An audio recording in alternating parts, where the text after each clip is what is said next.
말씀 나누겠습니다. 오늘 말씀의 제목은 하나님의 어린 양입니다.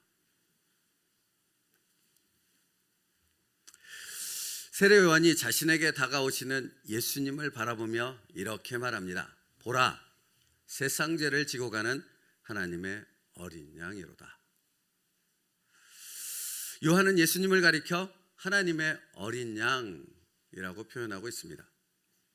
여러분, 하나님의 어린 양이란 인간을 구원하기 위해 하나님께서 보내신 메시아라는 의미를 담고 있습니다. 그분은 하나님의 유일한 아들이라는 의미를 갖고 있습니다. 그러니까 하나님의 어린 양이라는 것은 단순히 제물이라는 의미를 넘어서서 그분이 곧 메시아요, 하나님이 택하는, 하나님이 인정하는 유일한 구원자라는 의미를 갖고 있다는 것입니다. 그러므로 보라, 세상 죄를 지고 가는 하나님의 어린 양이로다 라는 요한의 말 속에는 우리는 하나님께서 보내신 유일한 구원자 메시아라는 사실을 발견할 수 있어야 하는 것입니다. 그래서요, 보라, 세상 죄를 지고 가는 하나님의 어린 양이다라는 말은 구약의 어떤 한 사건과 연결지어져서 생각할 수 있습니다.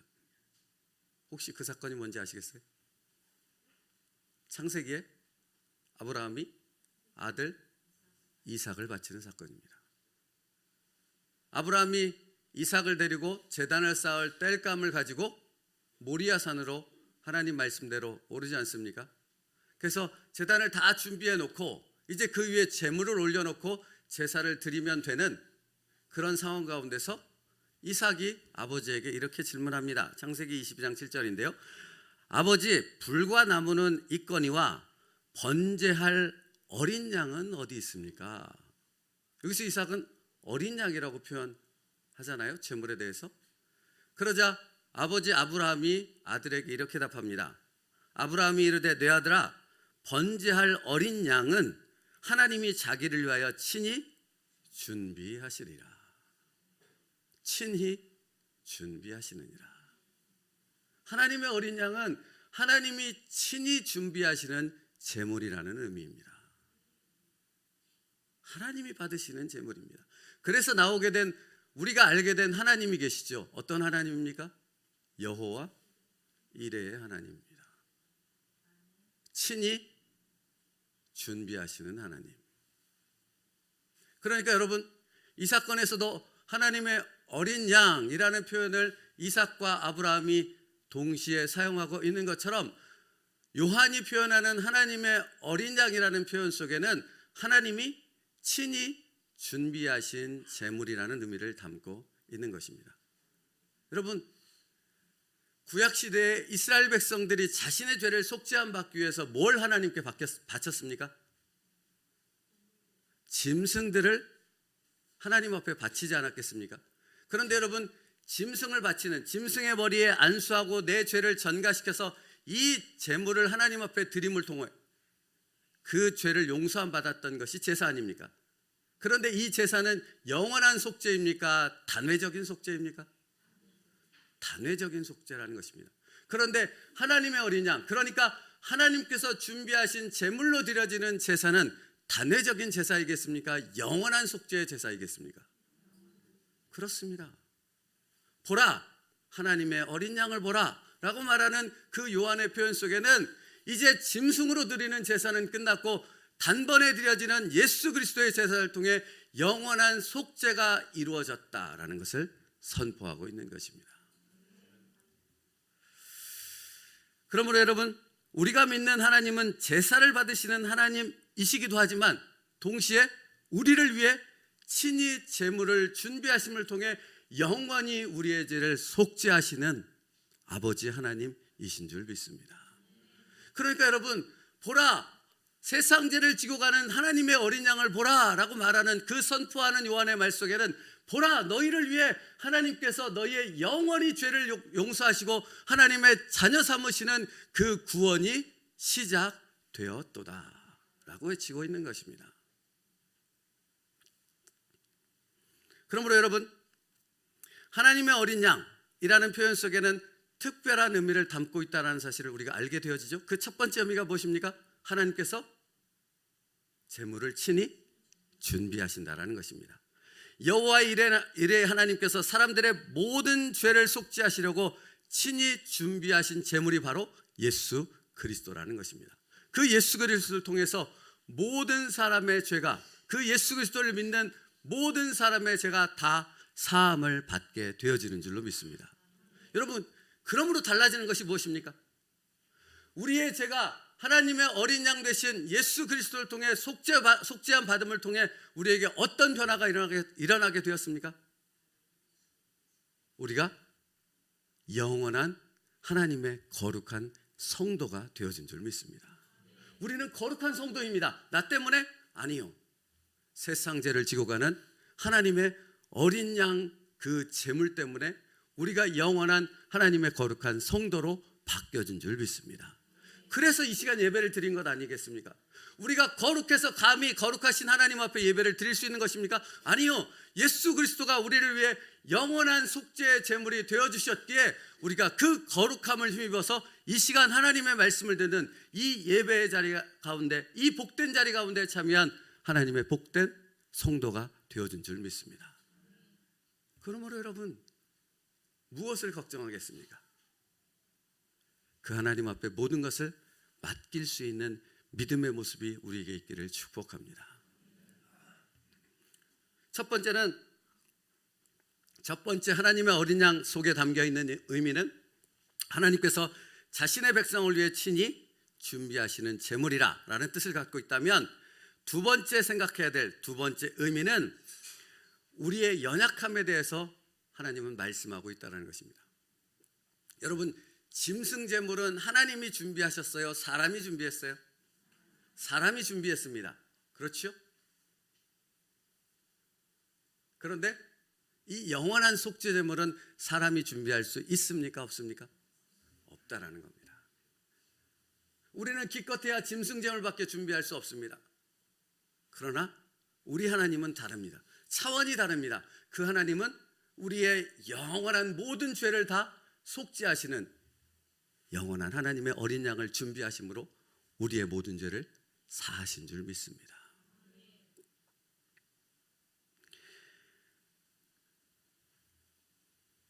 짐승의 제사로는 우리를 영원한 거룩한 성도로 만들지 못합니다. 그러나 영원한 속죄제물 대신 예수 그리스도 그 하나님의 어린 양을 통해서는 우리는 영원한 하나님의 거룩한 성도가 되어진다는 것입니다. 그러므로 하나님의 어린 양으로 오신 그 주님을 믿는 사람은 누구나 거룩한 하나님의 자녀가 되어지는 줄 믿습니다.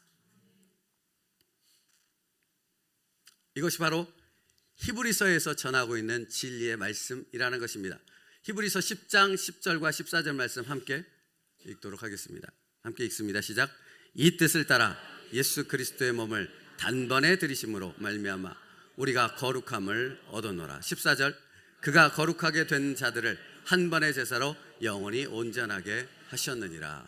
아멘. 그렇지요. 히브리서 10장 10절은 이 뜻을 따라 예수 그리스도의 몸을 단번에 들이심으로 말미암아 우리가 거룩함을 얻었노라 라고 분명히 선포하고 있고요. 14절에서는 그가 거룩하게 된 자들을 한 번의 제사로 영원히 온전하게 되었느니라.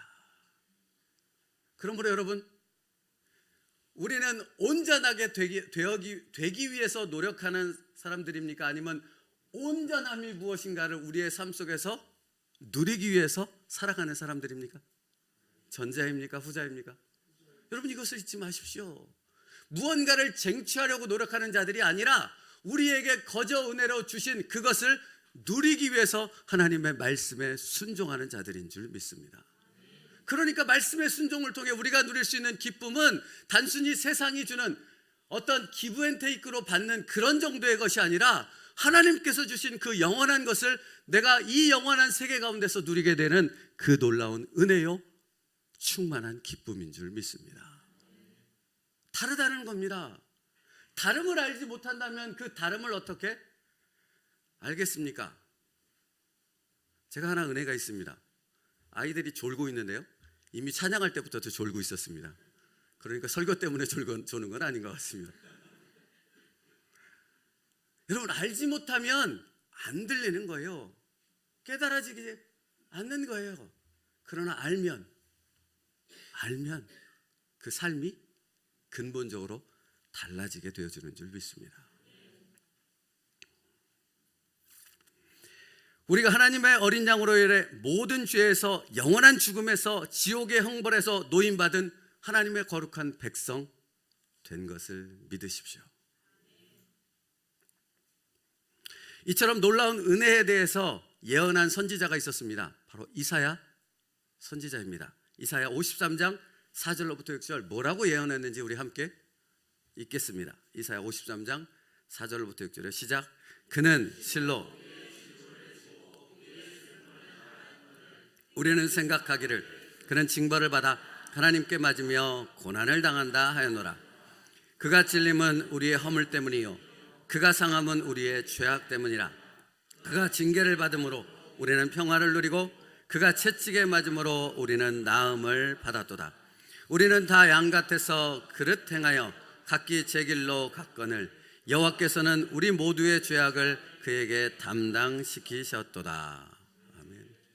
보라, 세상 죄를 지고 가는 하나님의 어린 양이로다 하는 요한의 선포에는 바로 이와 같은 진리가, 이와 같은 은혜가 담겨 있는 것입니다. 여러분, 이것이 전부가 아니지요. 출애굽기 12장의 유월절 어린 양에 대한 말씀을 기억하십니까? 유월절 어린 양은 이스라엘 백성의 노예 생활 430년을 종지부짓는 끝을 선포하는 선언이었습니다. 그러므로 여러분, 하나님의 어린 양이 우리를 위해 대속제물로 죽으셨다라는 것은 죄의 종으로 살던 우리의 삶에 종지부를 찍는 선포인 줄 믿습니다. 더 이상 사단의 노예로 살지 않습니다. 살 수 없습니다. 그러므로 예수 그리스도의 이름으로 선포하며 사단을 조롱하며 오히려 그 사단을 대적하는 삶을 살아가는 우리가 되어지길 축복합니다. 우리가 가진 능력이라고요, 내가 무언가 무기를 얻어서 이길 수 있는 것이 아니라 내게 주어진 무기를 사용하기만 하면 악한 마귀 사단이, 이 세상을 지배하는 사단을 이길 수 있는 예수 그리스도의 권세가 우리의 삶에 나타나게 되어주는 줄 믿습니다. 이게 하나님의 어린 양이 우리를 위해 죽으신 이유이거든요. 더 이상 죄의 노예로 살지 않습니다. 보라, 이전 것은 지나갔으니 뭐요? 새 것이 되었도다. 할렐루야. 우리는 새 것이 되었습니다. 근데 왜 이전 것에 매여서 육신의 것에 모여서 영적인 것을 보지 못하고 영적인 은혜를 누리지 못하는 인생 가운데 살고 있느냐라는 것입니다. 여러분, 구원받지 못한 사람들이 그런 삶을 사는 건 당연하지요. 왜요? 모르니까요. 그런데 안다고 말하는 사람들이 여전히 그 이전의 삶과 똑같은 삶을 살아간다면 이것만큼 한심하고 어리석은 일이 어디 있겠냐고요. 돌아가지 마십시오. 우리는 돌아갈 수 없습니다. 그러므로 우리는 하나님의 어린 양의 의미를 반드시 기억하며 살아야 합니다. 그것은 왜냐하면 주님이 그 의미를 기억하며 사는 이들에게 마태복음 2장 5절을 통해서 이렇게 말씀하셨기 때문입니다. 마태복음 2장 5절이요. 같이 읽겠습니다. 시작. 작은 자여, 내 죄사함을 받았느니라. 여러분, 이 사건은 중풍병자 사건이에요. 중풍병자를 친구들이 내려와서 지붕을 뚫고 내렸지 않습니까? 그래서 그 병을 고쳐달라고 예수님께 말씀드렸지 않았겠습니까? 근데 예수님은 이 중풍병자의 병을 고치시지 않고 뭐라고 지금 말씀하셨어요? 작은 자여, 내 죄사함을 받았느니라. 하나님의 어린 양으로 나는 너희의 병을 고치러 온 것이 아니라, 육신의 질병을 고치러 온 것이 아니라 너희의 영적 질병을 고침으로 모든 죄에서 사함받음으로 하나님의 백성 삼고자 여기에 왔노라. 그러므로 나는 이것을 선포하노라. 사랑하는 성도들아, 이것을 기억하며 하나님 안에서 승리하는 나의 백성들이 되어져라 라고 선포하고 있는 것입니다. 그러므로 여러분, 2024년 한 해 이것이 바로 우리의 삶을 이끄는 신앙 고백 되어지길 원합니다. 보라, 세상 죄를 지고 가는 하나님의 어린 양이로다. 작은 자여, 내 죄 사함을 받았느니라. 여러분, 우리를 누를 것이 없습니다. 죄책감이, 사망이 우리를 누리지 못한다면 이 세상 그 어떠한 것이 우리를 누를 수 있겠습니까? 이제 우리를 누를 수 있는 것은 아무것도 없는 줄 믿습니다. 이 믿음을 선포하며 우리의 삶 가운데 하나님이 주시는 그 축복과 은혜를 누려갈 수 있는 우리가 되어지길 축복합니다. 여러분 보십시오. 한 주간의 삶을 여러분 사시지 않았겠습니까? 힘든 삶을 살고 어려운 삶을 살고 고단함과 문제들 속에 살아온 삶을 살아온 성도들도 있을 것입니다. 그러나 여러분, 오늘 선포되어지는 이 말씀을 내가 정말로 믿는다면 그 고단한 삶 가운데서도 나는 무엇을 붙잡을 수 있습니까? 하나님의 어린 양, 나를 위해 죽으신 하나님이 친히 준비하신 그 제물 되신 예수 그리스도를 붙잡을 때 내 마음이 성령 안에서 새롭게 되어지는 놀라운 은혜를 경험하게 되어질 줄 믿습니다. 이것이 우리가 누릴 수 있는 은혜인데 어찌 고개를 돌리고 있어 하나님 앞에 이 주시는 은혜를 외면할 수 있겠느냐라는 것입니다. 사랑하는 성도 여러분, 죄사함의 이 깊은 은혜가 2023년 한 해 우리의 삶을 승리로 이끄는 하나님의 능력이 되어지길 축복합니다. 분명히 두려움도 찾아올 것입니다. 마음에 불신앙을 주는 유혹도 찾아올 것이며 근심과 걱정이 온통 뒤집어 싸는 그런 유혹이 찾아올 것입니다. 그때 우리는 무엇을 선포하면 되는 것입니까? 보라, 세상 죄를 지고 가는 하나님의 어린 양이로다. 이 의미를 기억하며 이 말씀을 선포할 때 우리 가운데 성령의 능력으로 전신갑주를 입게 되어질 줄 믿습니다. 여러분, 그러니까 그냥 영적인 싸움은 이겨지지 않는 거예요. 가만히 있는다고 이겨지지 않는다고요.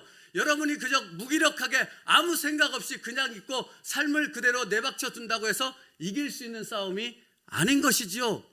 무엇을 입어야 된다고요? 에베소서는 분명히 말씀하지 않습니까? 하나님의 전신갑주를 입으라. 하나님의 전신갑주를 입는다는 건 무엇입니까? 나를 위해 속죄제물 되신 하나님의 그 어린 양이 십자가에서 죽으셨음을 고백할 때 내가 하나님의 전신갑주를 입게 되어지는 줄 믿습니다. 그게 승리입니다. 그러므로 여러분, 보라, 세상 죄를 지고 가는 하나님의 어린 양이로다 하는 요한의 말에는 이 승리의 선포가 포함되어 있는 것입니다. 히브리서 10장 17절 말씀 같이 읽겠습니다. 같이요, 시작. 또 그들의 죄와 그들의 불법을 내가 다시 기억하지 않아. 여러분, 그들이란 누구겠습니까? 나요. 또 그들의 죄와 그들의 불법을 내가 다시 기억하지 아니하리라. 여러분, 사단이 우리에게 밀가부르듯 우리를 속삭이며 넘어뜨리며 우리를 난리를 하지 않습니까? 뭐로? 죄로, 교만으로. 여러분, 그런데 하나님은 뭐라고 선포하십니까? 내가 다시 너의 죄를 기억하지 아니하리라. 내가 그것을 위해 내 아들을 십자가에 못 박아 죽였단다. 그러므로 더 하지 못할 일이, 너를 사랑하는 이유에 너를 위해 하지 못할 일이 무엇이 있겠느냐라고 말씀하시는 것입니다. 그러므로 2024년 안에 승리만 우리에게 있는 줄 믿습니다. 더 이상 사단 마귀에게 당신의 마음을 뺏기지 마시라는 말입니다. 그 괴계에 넘어가서 시험에 들었다고 낭망하며 절망하지 마시라고요. 예수 그리스도는 여전히 나의 주인이시며 나의 힘이신 줄 믿습니다. 그러므로 여러분, 하나님의 어린 양이신 예수의 십자가만을 바라보십시오. 그분의 이름의 능력과 권세를 의지하여 선포하십시오. 이렇게 사망이 무너졌도다. 주 예수 나의 산 소망이십니다. 말씀 마치겠습니다. 말씀을 마치며 여러분이 한 가지 더 2024년 한 해 승리를 위해 기억해야 될 것이 있다는 사실을 말씀드리겠습니다. 주님께서 요한에게 세례를 받으실 때 요단강에는 이미 많은 사람들이 모여 있었습니다. 요한이 전하는 그 특별한 복음을 듣고 그에게 세례를 받기 위해 수많은 사람들이 요단강에 가득 차 있었습니다. 그런데 여러분, 예수님이 요한에게 세례를 받기 위해 나오실 때 그 주님을 알아본 사람은 정확히 세례 요한 딱 한 명뿐이었다는 사실을 기억하십시오. 수많은 사람들이 있었는데요, 그 사람들은 주님을 알아보지 못했습니다. 여러분 아십니까? 유대인들의 가장 큰 소망, 가장 큰 기대는 무엇이었습니까? 메시아가 오는 것이었습니다. 그들도 메시아를 기다리고 있었습니다. 갈망하고 있었습니다. 그런데 그 메시아가 오셔서 그들 앞에 나타났는데도 불구하고 다른 모든 사람들은 그 메시아이신 예수 그리스도를, 하나님의 어린 양이신 그 예수 그리스도를 알아보지 못했다는 사실입니다. 근데 세례 요한만은 정확하게 알아보았지요. 여러분, 오늘 본문에서 세례 요한이 자기가 어떻게 그 예수님을 메시아로 알아볼 수 있었는지를 말해주고 있습니다. 오늘 본문 33절 34절 말씀이요, 같이 읽겠습니다. 시작. 나도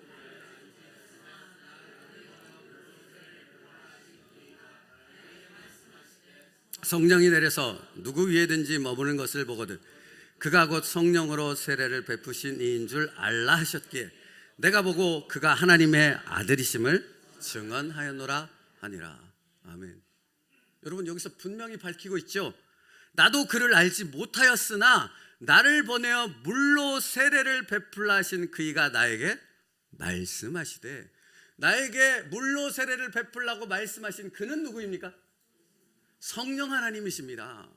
그러니까 세례 요한은 무엇을 가지고 있었어요? 그 10년 가운데 성령께서 깨닫게 하시는 그 말씀을 새기고 그 말씀을 붙잡고 있었다라는 것입니다. 그때 영적인 분별력이 생기는 줄 믿습니다.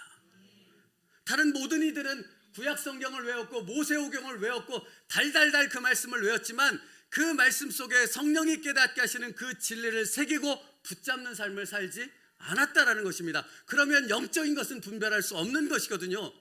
고린도전서 2장에서 사도 바울이 말했던 것처럼 영적인 것은 하나님의 영으로만 분별할 수 있기 때문에 그런 것입니다.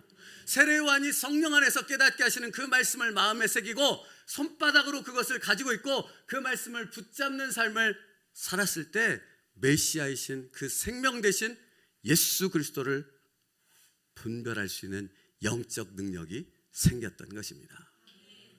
올 한 해 나와 함께 계시는 예수 그리스도를 발견할 수 있는 영적 분별력을 가진 새움누리교회 성도들 될 수 있기를 축복합니다. 어떻게 하면 됩니까? 성령 안에서 깨닫게 하시는 그 말씀을 붙잡는 것입니다. 내 마음판에 새기는 것입니다. 내 손으로 날마다 그 말씀을 붙잡고 살아가는 것입니다. 이것이 능력이요, 이것이 생명이요, 이것이 권세인 줄 믿습니다. 올 한 해를 그렇게 사십시오. 그러면 승리의 한 해가 되어질 줄 믿습니다. 여러분, 그러므로 신명기 6장 6절 말씀 또 다 같이 읽을게요. 6장 6절이요, 시작. 오늘 내가 내게 명하는 이 말씀을 너는 마음에 새기고. 어디에 새겨요? 마음판에 새기라고요. 여러분의 영혼에 각인시키라고요.